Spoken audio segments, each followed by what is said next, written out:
안녕하세요. 지혜쌤입니다.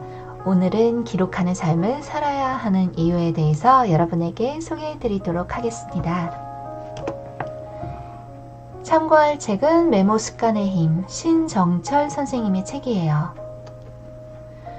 여러분, 우리는 왜 기록을 해야 할까요? 먼저 기록하지 않으면 시간 낭비이기 때문이에요. 우리가 보고 듣고 경험하는 그 모든 것들은 시간이 지나면 날아가 버립니다. 우리 단기 기억은 장기 기억으로 가기 위해서는 굉장히 여러 번 반복해서 생각이 되어야 하기 때문이죠. 하지만 기록하지 않은 것들은 마치 물로 종이에 글씨를 쓰듯이 사라지게 됩니다. 시간이 지나면 공기 중으로 날아가 버리죠. 아주 작은 흔적만 남기고요. 그렇지만 기록하는 것은 마치 붓으로 우리 머릿속에 쓰는 것과 같습니다. 붓으로 일단 써놔서 그게 보여야 여러 번 보고 그것이 우리의 머릿속에 장기 기억으로 가게 되죠.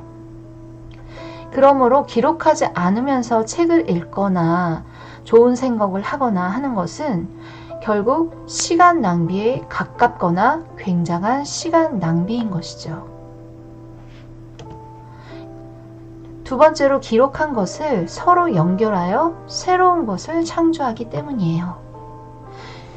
우리의 창조성은 어디에서 나올까요? 그것은 연결에서 나온다고 많은 학자들이 이야기를 합니다.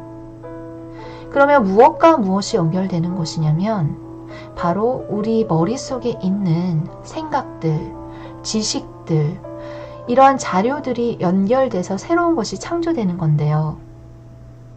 하지만 우리 머릿속에 어떤 재료가 없으면 어떤 창조물도 만들어지지 못하겠죠.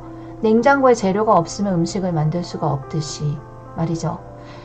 그리고 우리가 아무리 재료가 있다 할지라도 그것들을 섞어가지고 만들지 않으면 우리가 맛있는 음식을 먹을 수가 없듯이 이 기록한 것들, 그래서 우리 머릿속에 결국 저장된 것들을 연결해서 새로운 것을 창조할 수 있다는 건데요.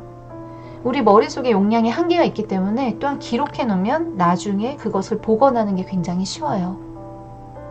그러한 의미에서 기록은 우리에게 창조성을 줍니다. 여기서 한 가지 창조성에 대해 되게 의미를 왜곡하는 경우가 많은데요.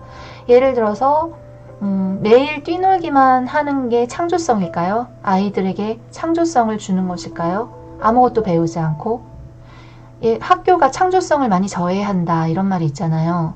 왜냐하면 아이들은 막 뛰놀고 자연을 느끼고 이러면서 창의력이 잘하는데 학교는 지식을 주입하고 있다 이런 말들이 있습니다. 이런 의견도 있고 이런 견해가 있는데 사실은 창조하기 위해서는 재료가 필요합니다. 그 재료가 바로 우리가 배우는 지식이고요. 그 지식이 있지 않는 이상 그 창의성은 발휘되지 못합니다. 따라서 교과 교육도 굉장히 중요하고요. 책을 많이 읽는 것도 굉장히 중요합니다. 인풋이 많아야 아웃풋이 생깁니다.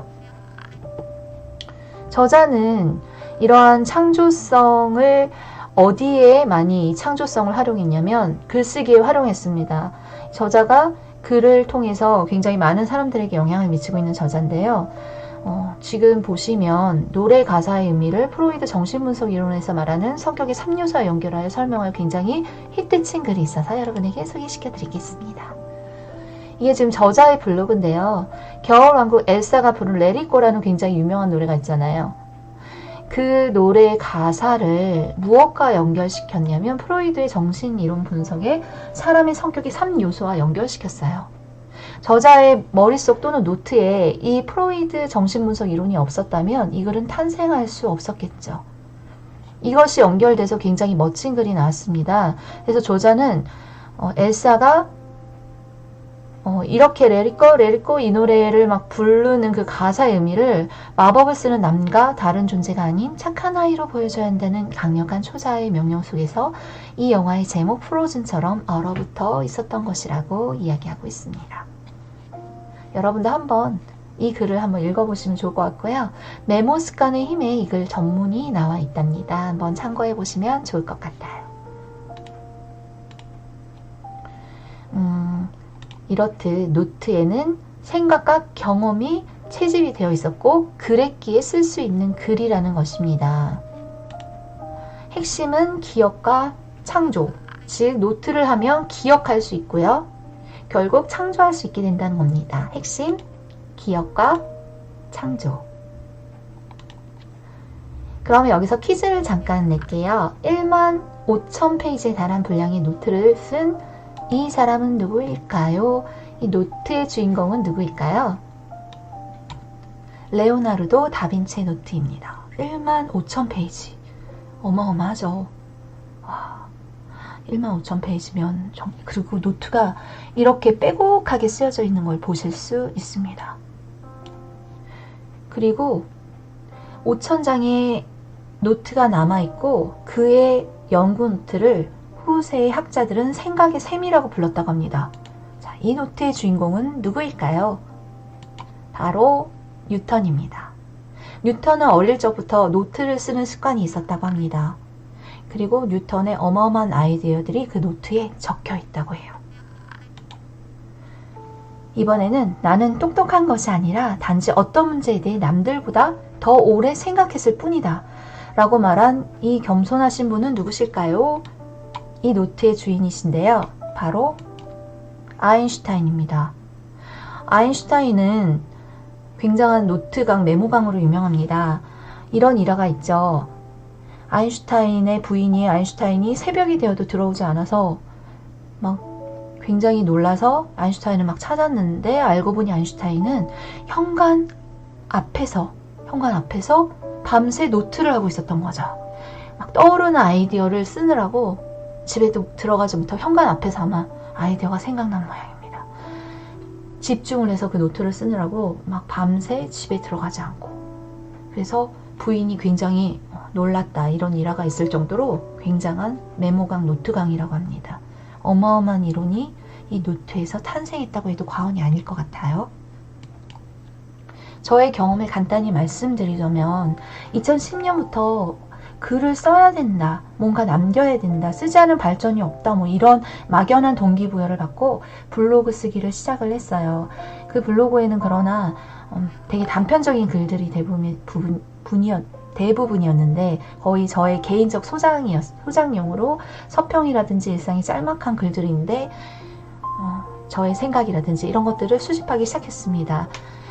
그러고 본격적으로 2018년부터 블로그 쓰기를 이제 저만 보기 위한 그런 주관적인 것이 아니라 이제 다른 사람들과 소통하기 위한 용도로 서평과 일상과 생각들을 기록하기 시작했고요. 그리고 책필사의 중요성을 이제 깨닫고 책필사를 하고 있고, 강의 들은 것들을 강의 노트로 만들어서 기록하고 있고요. 그리고 저의 생각이나 아이디어들을 모은 연구 노트를 작성하고 있습니다.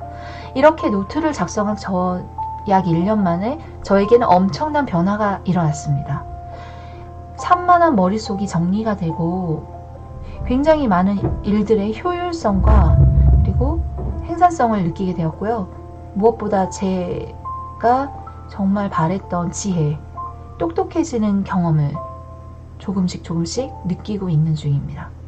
자, 여러분들도 노트 쓰기의 이 위대한 기적, 노트 쓰기를 통해서 여러분들의 천재성을 발휘해 보시길 바라겠습니다. 자, 천재성을 발휘하기 위한 첫 번째 관문이 바로 노트 쓰기라고 감히 말씀드리고 싶습니다. 마지막으로 저서 500권 이상을 남기신 어마어마하게 멋지신 정약용 선생님의 조언을 말씀드릴게요. 정약용 선생님은 이렇게 말씀하셨습니다. 기억을 믿지 말고 손을 믿어라. 자, 메모 습관의 힘이란 책 굉장히 많은 도움이 되었습니다. 여러분에게 꼭 추천드립니다. 감사합니다.